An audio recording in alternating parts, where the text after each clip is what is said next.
네, 안녕하세요. 베이스캠프 국어과 강사 오준호입니다.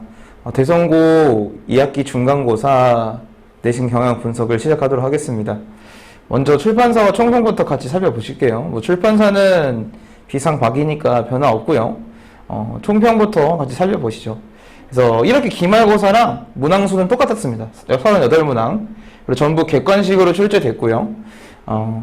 그래서 2019년, 2021년 9월 3개년 모의고사가 또 들어갔어요. 이거는 이제 1학기 중간 때부터 변동이 없는 사실이거든요.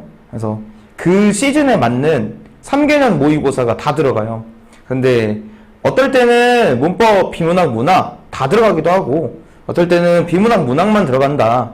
이건 이제 교과서의 문법 분량이 얼마나 되느냐의 차이거든요. 혹은 이제 교과서 문법이 모의고사 문법이랑 일치하는 부분이 많으면 그냥 이제 문법까지 공부해라. 어차피 이런 식 문제가 나온다. 이런 식으로 해서 이제 시험 범위를 주거든요. 그리고 이제 특징적으로 이제 말을 하자면 대선 같은 경우는 항상 3개년 모의고사인데 이걸 학교에서 풀이를 해주진 않아요. 공부는 여러분들이 하셔야 되는 거예요. 그래서 그거를 좀 염두에 두시고 그래서 시험 범위 압박이 꽤 크다. 이거는 항상 그랬죠. 시험 범위 압박도 크고 38문항이라 문제 풀이할 때 시간 압박도 크고 압박이 강한 시험이에요. 올 객관식이라는 측면은 좋지만 그래서 시험 시간이 촉박하다고 느끼는 사람들도 많았을 것이다. 이거는 매 시험마다 이런 거니까 딱히 유형의 변형은 없다고 보시면 돼요. 그래서 그냥 어느 정도 난도의 변화는 있을 수 있지만 유형 변화는 없다. 이건 기말 때도 그럴 것 같습니다. 모의고사 문법 교과서 문법 혼합 영역 7문항, 부교재 2문제, 그다음 2019, 20, 19, 21년도 지문들, 부교재의 고전 시가들, 부교재 현대소설, 고전소설 이렇게 굉장히 아주 구성이 알차죠. 38문항이라 되다 보니까 알차게 골고루 낼 수밖에 없어요. 그러니까 이제 문제는 여러분들이 문제죠. 시간 이거를 여러분들이 시험 기간에 공부를 국어만 하는 거 아니잖아요. 근데 이거를 언제 다 3개년 걸 다 공부를 하고 있는가. 또 이제 그 대선 같은 경우는 이 시험을 구성을 할 때 시험 범위가 이렇게 많은데 지문을 고스란히 내는 게 아니라 여기 이제 보시면 2024번에서 26번 문을 한번 살펴보실게요. 19학년도 삭주구성이라는 현대시, 그리고 2021학년도 27번에서 29번인 춘설, 정지용의 춘설이라는 두 시를 묶었어요. 그래서 이렇게 자기 마음대로 지문을 묶어서 낸단 말이죠. 13번, 14번도 보시면 교과서에 있는 시조랑 부교재에 있는 땡볕이라는 현대소설을 갈래복합으로 냈어요. 그래서 이런 거는 이제 여러분들이 뭘 이제 의미를 하느냐. 여러분들이 그냥 단순히 모의고사 문제 풀어보고 3개년치를 그냥 풀어보고 나 많이 맞았네. 혹은 이거 틀렸네? 답지 보고 이게 답이네. 이런 식의 공부는 의미가 없다는 거를 알 수가 있어요. 왜냐?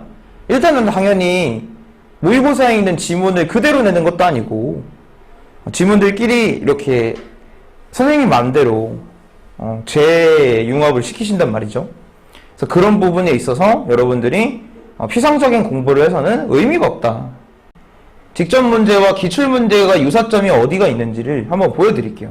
여러분들이 왜 문제 풀이를 쌤이 엄청 강조를 드리잖아요. 기존에 문제풀이 그냥 문제 푸는 게 중요한 게 아니라 오답노트도 하고 선지 구성도 분석을 나름대로 해보고 그래야 이제 문제풀이가 똑바로 된다. 그래서 한번 보여드릴게요. 여기 보시면 왼쪽이 실제 직접 문제고요. 오른쪽이 학교 실제 기출문제를 이렇게 캡처를 해서 넣었어요. 한번 확인을 해보시죠. 실제 직접 문제 이렇게 나와 있어요. 아덧과 get이 보기에 가나에서 설명한 것과 같은 의미로 쓰인 문장끼리 바르게 연결된 것을 이렇게 나와 있습니다. 그래서 여기 보시면 아덧은 원래는 과거 시제를 만들어주거든요. 원래는 과거 시제를 만들어주는데 여기서 어떤 조건이 나왔느냐? 미래의 사건이나 일을 이미 정해진 사실이랑 말할 때 쓴다. 그래서 어순 원래는 과거 시제인데 가 같은 조건은요, 미래의 사건이나 일이 이미 정해진 것처럼, 그러니까 미래를 얘기할 때 쓸 수 있어요. 대표적으로 그거 있잖아요. 너 이제 엄마한테 혼났다, 이런 거. 그쵸? 이게 이제 미래 일을 얘기하는 거. 그리고 밑에는 개시 가능성이나 능력을 나타낼 때 쓴다. 이거 개세 시제가 아닌 다른 용법에 대해서 말하는 조건이거든요. 오른쪽에 실제 기출문제 한번 살펴보시죠. 4번. 다음 보기 중 어느 것에도 해당하지 않는 문장은, 이렇게가 이제 시험 문제였고요. 현재 시제를 나타내는 니은이 미래의 확실한 일을 나타내는 경우에 쓴다. 과거 시제를 나타내는 앗은 과거의 사건이 현재까지 지속되고 있음을 나타낸다. 이제 이거는 진행상을 얘기하는 거고요. 진행상. get은 추측, 의지, 가능성의 의미를 나타낸다. 이러면은 일단 왼쪽에 우리가 공부했었던 직접 문제에 쓸 수 있는 보기가 일단은 완전히 똑같은 보기가 있죠. 완전히 똑같은 나와 여기 밑에 세 번째 조건이 있고요. 그리고 중요한 거는요, 이 4번의 답이 5번이거든요. 4번의 답이 5번이거든요. 숙제를 깜빡하다니 이제 선생님께 혼났다. 이게 5번이거든요. 왜냐면 이게 현재 시제 니은, 과거 시제 앗, 미래 시제 get 세 가지 중에 앗에 속하는데 앗이 과거 사건이 현재까지 지속되는 거를 조건해 주고 그렇지 않은 거를 하나 고르라고 했잖아요. 그러니까 5번 같은 경우는 숙제를 깜빡하다니 이제 선생님께 혼났다. 이게 5번이 이제 답이죠. 왜냐? 보기에 있는 조건 중에 하나도 해당하지 않으니까. 근데 이게 웃긴 게 뭐냐면요, 이 5번이요, 우리가 공부했었던 8의 가 조건 있죠? 8의 가 조건에 해당하는 예문입니다. 그러니까 이런 예문을 여러분들이 안 본 게 아니란 얘기죠. 기초적으로. 오케이? 이런 예문을 안 본 게 아니라는 거죠.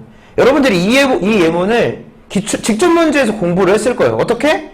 앗이 미래 사건이나 일을 정해진 사실이랑 말할 때 쓰는 게 너 이제 선생님께 혼났다, 이런 용법이구나. 근데 여기는 앗이 과거 사건이 현재까지 지속되고 있는 걸 고르래잖아요. 있는 게 아닌 걸 고르래잖아요. 그럼 이게 답이 5번이 되어야죠. 그러니까 여러분들이 직접 문제에 있는 문제든지 워크북에 있는 문제든지 절대 그냥 맞았다 하고 넘어가시면 안 돼요. 왜? 내가 공부했던 예문이 언제든 답으로 나올 수가 있거든요. 5번 같은 예문은 아까 말씀드렸지만 8의 가의 조건에 해당하는 예문으로 되게 많이 나오고, 너 이제 엄마한테 혼났다, 너 이제 선생님한테 혼났다, 이거 되게 많이 나오거든요. 쌤은 이제 수업할 때 좀 재밌으라고 너 이제 엄마한테 죽었다 이렇게 쓰긴 하지만, 아무튼 그리고 여기부터 보시죠. 가의 조건에 해당하는 선지가 기출문제 4번에 고스란히 답이 된다. 왼쪽에 보시면 이게 실제 여러분들한테 나눠드렸던 직접 문제입니다. 우리 학원 안 다니는 친구들은 모르겠지만 학원 다니는 친구들은 실제로 직접 문제를 받아갔고요. 그래서 여기 글씨가 작으니까 그냥 쌤이 중요한 포인트만 읽어드릴게요. 보기는 위에 있는 소설의 배경을 얘기하는 거고요. 배경을 얘기하는 부분. 배경. 7, 80년대 산업화 얘기를 하고 있고요.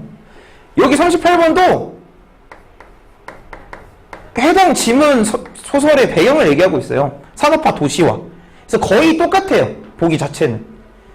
왜냐면 이거는 선생님이 좋은 문제를 가져와서 그런 게 아니고, 이 소설 자체가 이런 배경을 통해 창작이 됐기 때문에 이 배경을 모르시면 안 되거든요. 근데 문제는요, 선지를 한번 보시죠.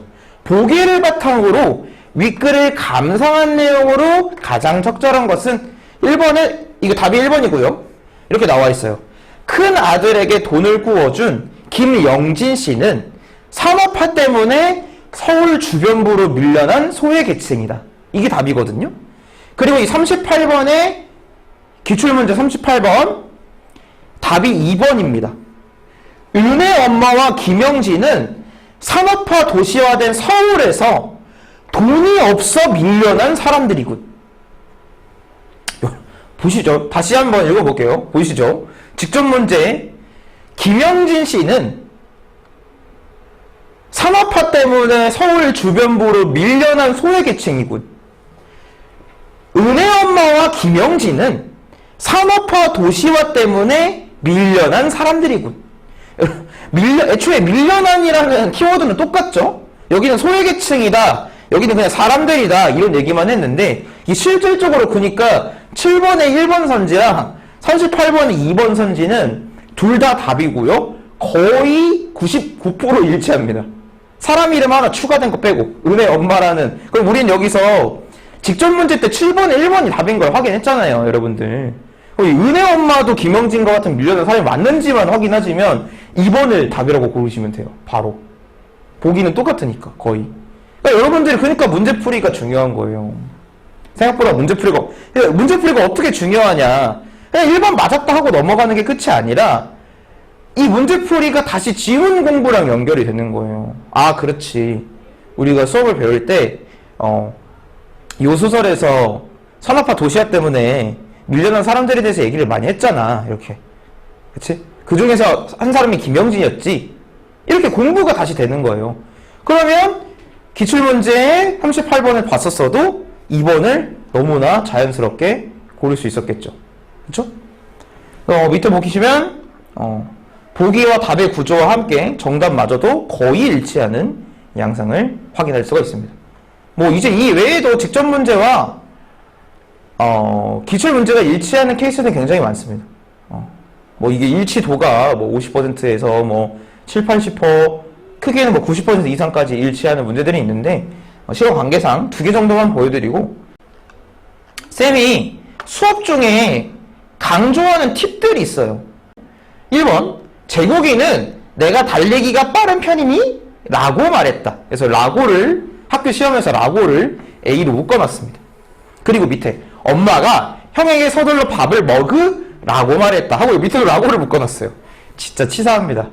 진짜 치사 뽕이에요. 자, 왜 치사 뽕이라고 말하냐? 우리가 인용 표현에 대해서 배웠었거든요. 인용 표현에는 간단하게 말씀드릴게요. 이게 수업 시간이 아니니까. 직접 인용을 라고를 쓰고요. 간접 인용은 고를 씁니다. 직간접. 직접은 라고랑 같이 큰 따옴표가 있으면 직접이에요. 여러분들 간단하게 분석하시려면 간접은 고의가 있어요. 고. 근데 밑에 보세요. 내가 달리기가 빠른 편이니? 하고 큰 따옴표 있죠. 얘는 직접 인용이에요. 그러니까 라고까지 묶는 게 맞습니다. 근데 여기는 간접 인용이거든요. 그래서 정확히는 라고를 묶으면 안 돼요. 왜 그러냐? 고까지만 묶어야 됩니다. 고까지만. 그리고 여기서 인용한 표현이 먹으라까지라고 보셔야죠. 먹으라, 고. 그래서 말씀드렸어요. 명령형을 간접 인용할 때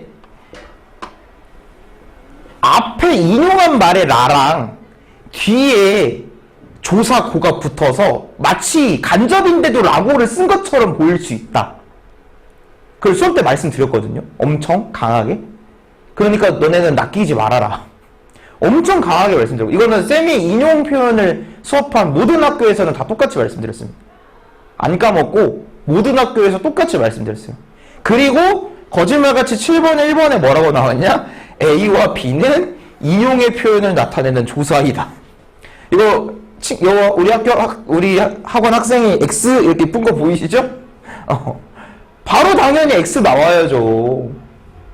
알겠습니까? 바로 나와야죠. 왜? 밑에는 간접이라 본데. 라고까지 묶어놓고 이렇게 알량하게 문제를 낸단 말이에요. 그쵸? 근데 여러분들이 이제 이게 되게 아무렇지 않은 팁처럼 보이지만 여러분들이 시간에 쫓기고, 그리고 여러분들이 막 꼼꼼히 문제를 38문제 되니까 집중력이 안 돼. 특히 대성은. 그러니까 꼼꼼히 안 풀고 날림으로 풀다가 라고 맞네 하고 그냥 쓱 하고 넘어가는 친구들 진짜 많을 거예요. 문제도 그렇게 푸시면 진짜 안 됩니다. 아무리 시간이 부족해도 전체 선지는 다 읽어보셔야 돼요. 교과서 제재 문제도 있죠. 우리가 교과서도 많이 나오니까. 교과서 제재 문제는 특히나 학원 워크북을 아주 충실히 사용해 주세요. 문법 문제도 마찬가지. 단순히 채점하는 것이 아니고 왜 이 선지가 답인지, 오답 선지는 어떻게 하면 올바른 선지가 될 수 있는지. 그러니까 그냥 풀고 내가 2번을 골랐는데 3번이랑 2번이 아리까리 했어요. 애매했어. 3번이 왜 오답이었는가를 나 스스로한테 이해를 시키고 넘어가셔야 돼요. 그래서 좀 탐구가 필요하다. 이 분석 강의를 보고 있는 우리 이제 학원 대상 친구들이든 아니면 선생님 수업을 안 듣는데 분석 강의를 보고 있는 친구들이든 뭐 지나간 시험을 반출하는 거는 큰 뭐 의미는 없어요. 괜히 속만 쓰리죠. 그래서 이 지나간 시험에서 어떤 거를 좀 얻어가시면 좋겠느냐, 앞으로의 시험 공부 방향도 이렇게 가야 되겠구나. 특히 모의고사 아까 말씀드렸던 제재풀이 같은 거, 이거는 여러분들 왜 쌤이 이렇게 계속 강조를 드리냐면 그 현행 대성고 2학년도 기출 유형이 거의 비슷해요. 부교재에서 많이 내고 모의고사 지문 내고 모의고사식으로 내고 올 객관식으로 내고 이런 유형이 계속 갑니다. 그러니까 여러분들이 기출 유형에 적응이 되지 않으시면 2학년 때도 어려움을 겪을 가능성이 굉장히 높아요. 지금도 이미 벌써 2학기 중간고사쯤이나 됐어요, 여러분. 그래서 아직까지도 기출 유형에 익숙하지 않으신 분들은 공부 방법을 좀 바꾸셔라 라는 걸 말씀을 드립니다. 여기까지 말씀드리고 그래서 마치도록 하겠습니다. 감사합니다.